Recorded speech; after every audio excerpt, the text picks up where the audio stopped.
Yosa, kembali lagi di Kakoi Anime. Dan ya, ini dia full spoiler manga One Piece chapter 1095 yang menurut leaker chapter ini pendek dengan 15 halaman saja. Dimana pertama judul chapter kali ini adalah dunia yang tidak layak untuk ditinggali, yang pula ditemani dengan suatu cover request yang bertemakan seekor monyet mengambil hidung babi dan melarikan diri. Dan chapter kali ini dimulai melanjutkan apa yang terjadi sebelumnya pada chapter 1094. Terlihat di sini salah satu wakil Laksamana bersiap membantu Saint Satun, tetapi Satun memerintahkan mereka untuk mundur. Dan kemudian Satun mengatakan bahwa dia dapat dengan mudah menghindari serangan Bone jika dia mau. Lalu kita melihat kemudiannya Satun mengeluarkan pedang yang menancap pada tubuhnya dan darah yang keluar sebelumnya menghilang atau berhenti. Kemudian Satun menyerang Bone dan Sanji dengan mengeluarkan aura di matanya, dan serangan Satun itu membuat Bone dan Sanji dipukul di area kepalanya dan ada darah yang keluar, tetapi kepala mereka tidak meledak seperti Kroco sebelumnya. Selanjutnya kita melihat Kizaru meminta maaf kepada Satun, dan dia atau Kizaru itu ya masih berada di tanah dan tidak bisa bergerak. Dan Satun meresponnya dengan berkata, "Pekerjaanmu sangat lambat kali ini." Kemudian terlihat Satun mencoba menginjak Luffy, tetapi Franky mengeluarkan tangannya dan menyelamatkan kaptennya. Sementara di sisi Luffy masih sadar tapi dia tidak mengatakan apa-apa pada chapter kali ini. Dan kita juga bisa melihat Vegapunk, Bonnie, Sanji dan juga Franky tidak dapat bergerak karena kekuatan misterius dari Satun. Dan di sini Vegapunk mengatakan, jika ini bukan kekuatan ilmiah, maka ini pastinya kemampuan buah iblis.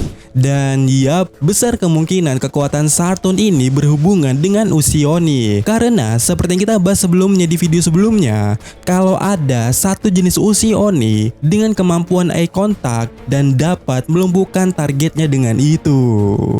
Oke, kembali lagi ke spoiler ya, dimana kita melihat kemudiannya Satun meraih Bone dan meremasnya. Sementara Bone meresponnya dengan berkata, "Kau membunuh ayahku."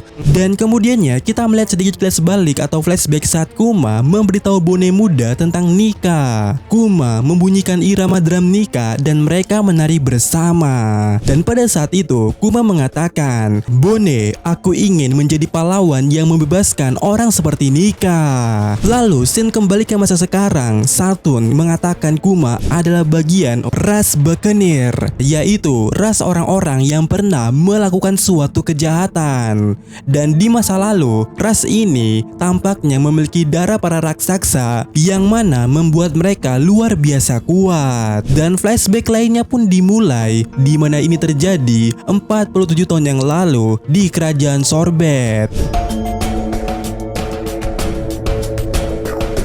yang mana Kuma lahir di keluarga normal, yang mana ayahnya adalah anggota bus scanner dan ibunya adalah manusia normal. Tetapi informasi tentang tes darah Kuma itu dibocorkan ke agen pemerintah dunia yang ada di rumah sakit itu.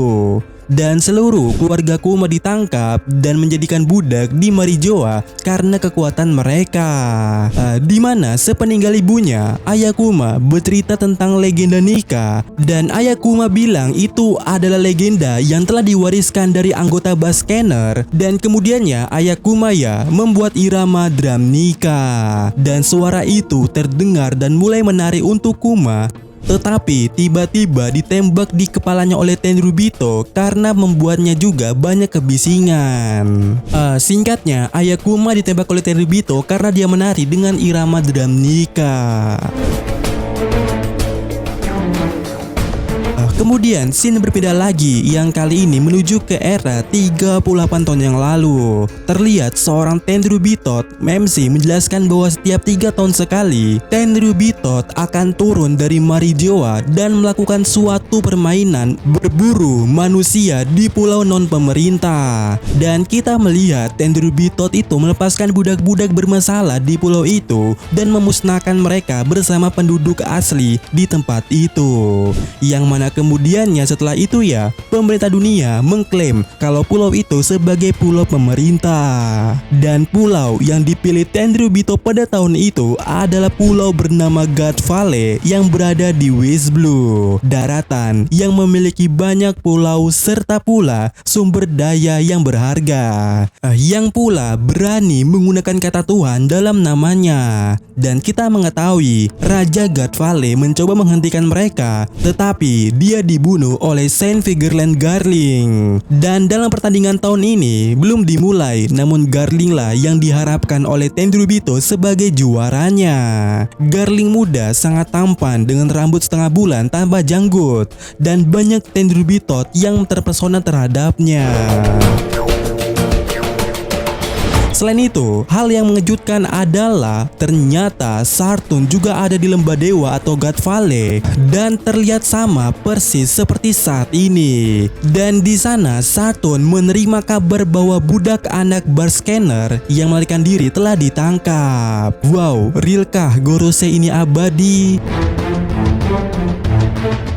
Kemudian di halaman terakhir pada chapter kali ini kita melihat Kuma diseret ke lapangan oleh budak lain, yang mana bagian ini adalah kelanjutan kelas balik yang terpotong yang dilihat oleh Bone pada chapter 1074 tentang dua bayangan. Yang mana ya pada saat Kuma diseret itu tiba-tiba muncul dua bayangan dengan salah satunya berkata, "Tunggu dulu kalian pasti si bas scanner." Dan ternyata bintangnya ada di sini. Aku paham maksudnya, kalian memang besar. Mereka bilang darah raksasa mengalir di dalam dirimu.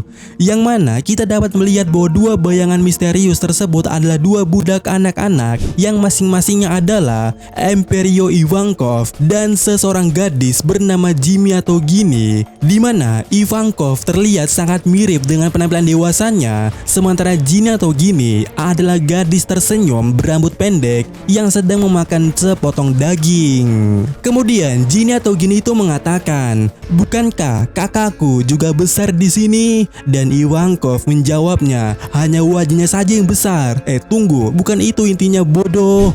Lalu Ivankov berbicara dengan Kuma, "Aku memilih untuk hidup.